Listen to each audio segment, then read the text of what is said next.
Sa nag-comment dun sa tutorial ko na hindi daw kita yung paano ikabit yung carbon brush ng starter ng RA natin. Ito na po yun mga idol. Oh. Una natin ikakabit mga idol itong carbon brush na may bolt. Ilagay lang natin siya ng paganyan. Pagkatapos ilagay natin yung plastic nyo dito sa may bolt. Lagyan lang natin ng nut. At higpitan natin to. At dito naman sa assembly idol, dito dadaan yung bolt sa may butas na to. Tapos dito naman yung wire.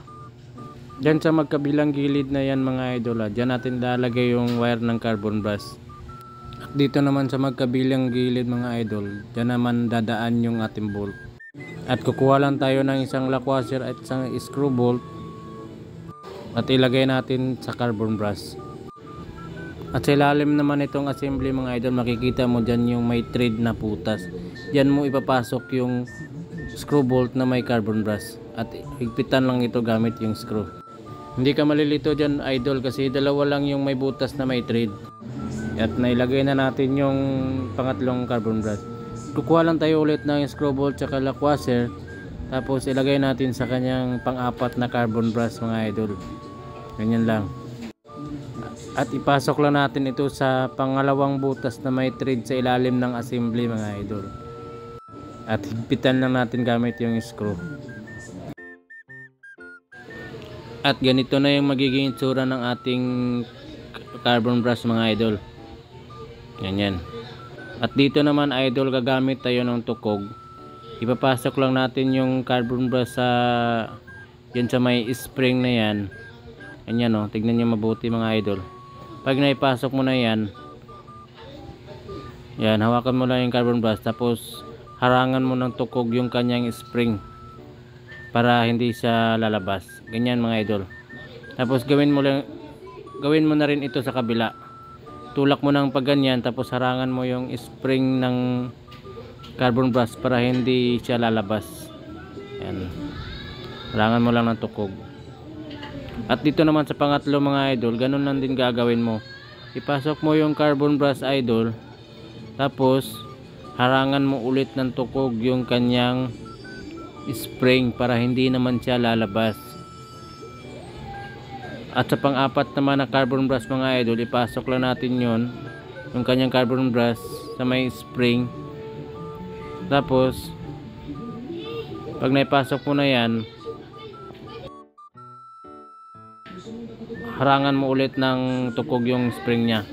Yan, nakapasok na lahat ng apat na carbon brush. At lilihain lang muna natin yung kanyang armature. Bakit nga ba kailangang lihain yan mga idol? Para maganda yung maging contact ng bagong carbon brush sa kanyang armature. Pagtapos na tayo sa pagliliha mga idol, ilalagay na natin yung maliit na washer dito sa armature. At maglalagay lang tayo ng kaunting grasa dito sa dulo ng armature mga idol. Saka natin ipasok dito sa kanyang carbon brush. Yan mga idol, naipasok natin ng maayos yung kanyang armature. Dahil ngayon naranga natin ang tukog yung bawat carbon brush. Pwede rin tayong gumamit dito ng alambre mga idol. O kahit anong mga stick, basta maliit lang na stick. At ilalagay na natin yung kanyang magnet. At bago mo nga ikabit yan mga idol, yung itinuro kong guhit, tsaka yung guhit dito sa magnet, dapat magkatapat yan pag naipasok mo yung magnet sa armature. Tingnan mo na mabuti mga idol ha. Ganyan mga idol. Pero hawakan mo yung armature idol ha. Yan. Itatapat mo lang yung dalawang guhit na yan. Yan po kasi yung kanyang guide.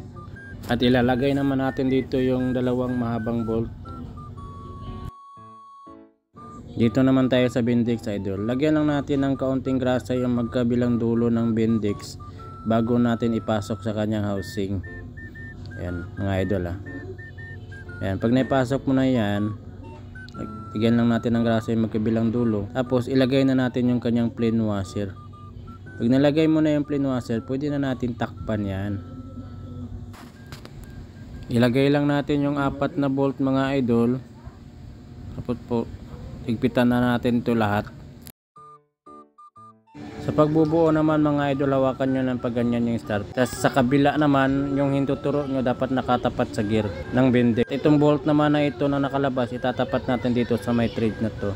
Ganyan mga idol, oh. Yan. At higpitan mo na rin yung dalawang mahahabang bolt mga idol.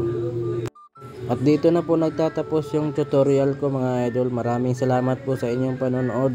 Sana'y nakuha nyo ng maayos yung tutorial ko. At paki-follow na rin po ako sa aking Facebook account mga idol, para updated kayo sa susunod kong mga tutorial videos. Salamat!